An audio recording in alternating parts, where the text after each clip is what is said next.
ඒ කතාවලට නම් ගරු නියෝජක කතානායකතුමනි ලෑස්ති වෙන්න එපා. ඒවට ලෑස්ති වෙන්න එපා. ඔබට විහිළුවක් මේක. හික් එකක ඉන්න. අහිංසක මැරිච්ච මිනිස්සුන්ට තමයි වේදනාව තියෙන්නේ. ඔයාලට මේක විහිළුවක්. ඔව් අපි දැක්කනේ ඔයාලගේ විහිළු මීට තරු ඇමතුමා මේ කරුණා කළා දැන්වත් විහිළු නොකර අහගන්න. විහිළු නොකර අහගන්න. අපෙන් අහගන්නත් එපා. ඔබතුමාලා මිනිස්සු පස්කන්දු වලට යට වෙනකම් බලන් ඉඳලා දැන් ඇවිල්ලා මෙතන විහිළු කරන්න ලෑස්ති වෙනවා. ගරු නියෝජක කතානායකතුමනි. ඔබතුමාට මේ විපක්ෂයට චෝදනා කළා මේකත් බේර ගන්න පුළුවන් කියලා හිතනවා නම් වැරදිලා. අදටත් කඳුරුවල පාසලවල මිනිස්සු ඉන්නවා. මේ මිනිස්සුන්ට ගෙවල් දෙනවා කියලා ජනාධිපතිතුමා පාර්ලිමේන්තුවේ ලක්ෂ 50යි 100යි ටකරමක් ගියාම 10ක් දෙනවා කිව්වා. දැන් ඔබතුමාලා අද වෙනකන් දැනුම් දුන්නත් ප්‍රාදේශීයකම්වරුන්ට කොහොමද ඒකට ක්‍රියාත්මක වෙන්නේ කියලා? කොහොමද ආධාර දෙන්නේ කියලා? කොහොමද ඒ ජීවිත ගොඩනගන්නේ කියලා?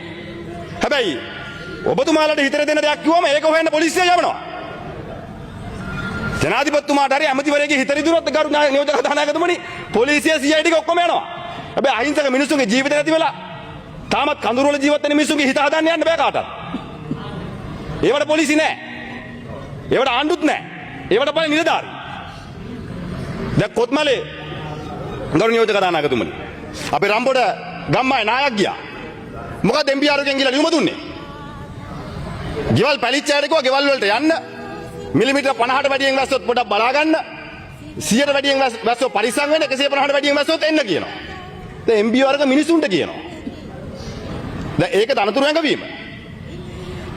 නිලධාරීන්ගේ ඉංගියක් තියනවා නම් ඒක පියවන ආණ්ඩුව කටයුතු කරන්න. නිලධාරී නායකයෙක්ගේ හැමතැනම මිනිස්සු කඳුරු වල දිගටම තියලා ලෑස්ති වෙන්න එපා. දැන් මේ ජනතාව නැවත පදිංචි කරන්න ඔබේ සලස්ම මොකද්ද? ආයේ මේ පහුගිය ආණ්ඩුව වලට වැස්සට නායාමට බයින්න එපා. දැන් ඔබතුමාලගේ පොළොන්නරුවේ අපි පොළොන්නරුවේ රාජ්‍ය නායකයාත් ඉන්න නිසා දැන් මේ කඩන් ගියා. වෙල්ල. ඉතින් ඔබතුමාලා මොකද්ද ඒකට ගන්න පිළිවෙල? පියවර. දැන් ගොවිතැන බලමුකෝ ඔබතුමාලාගේ ප්‍රදේශයේ මේ හැමතැනම ගොවි ගම්මාන පිටි විනාශ වෙලා තියෙනවා. ඔබතුමාලා කියනවා කිව්වට කටෙන්නේ ඔබතුමා රාජ්‍ය නායකයා හින්දා මම පිළිගන්නත් වෙන්න පුළුවන්. හැබැයි ඉතින් අවංක වෙන්න කරු ඇමතුමා දැන්වත් මේ අධිකරණ ඇමතුමා පේනවනේ හැරිලා බයින්න ඕනේ නෑනේ ඔහම. ඔබතුමා ඇත්ත කිව්වනම් ගරු නියෝජක කතානායකතුමනි මේ ගොවි ජනතාවගේ ගොවි බිම් විනාශ වෙලා. දැන් මේ නිවාස ප්‍රශ්නේ ඔබේ විසඳුම මොකද්ද? දැන් ජනාධිපතිතුමා කිව්වා ඉඩමකට ලක්ෂ 50ක් දෙනවායි කිව්වා. ඉඩමක් ගන්න. දැන් මේ 50 දෙන්නේ කවදද? සම්පූර්ණයෙන් ගේ විනාශ වුණොත් ලක්ෂ 100ක් දෙනවා කිව්වා.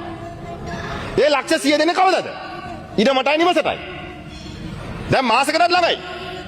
දැන් ඔබතුමාලගේ ත්‍රිලියනයක මුදලුත් තියෙනවා නම් සල්ලිත් ළඟ තියෙනවා. සල්ලි දෙන්න බැරි කමක් නැහැ. දැන් අවසානයේ මොකක්ද වෙන නියෝජක කතානායකතුමනි වෙන්නේ? ජනාධිපතිතුමා මෙතන ඇවිල්ලා කියනවා පාර්ලිමේන්තුවේ. හැබැයි නිලධාරීන්ට ලිඛිතව යන්නේ නැහැ. ග්‍රාම සේවක මහත්තයාගේ බලය ලැබෙන්නේ නැහැ. මිනිස්සු වට කරගන්නේ ග්‍රාම සේවක මහත්තයාව. මිනිස්සු කියලා මුදල් ඉල්ලන්නේ ප්‍රාදේශීය ලේකම්ගෙන්. ඒ අය දන්නේ නැහැ ජනාධිපතිතුමා පාර්ලිමේන්තුවේ කියන ඔක්කොම බොරු කියලා ඇත්ත කියලා. බොරු කියලා මොකද ජනාධිපතිතුමාම කිව්වනේ පාර්ලිමේන්තුවේ මම ඇත්ත කියනවා බොරු කියන්න ඕන පාර්ලිමේන්තුවේ කියන්න කියලා. ඒ තමයි දිස්ත්‍රික් කමිටුවට කියලා එක කතාවකුයි පාර්ලිමේන්තුවේ තව කතාවකුයි කිව්වා.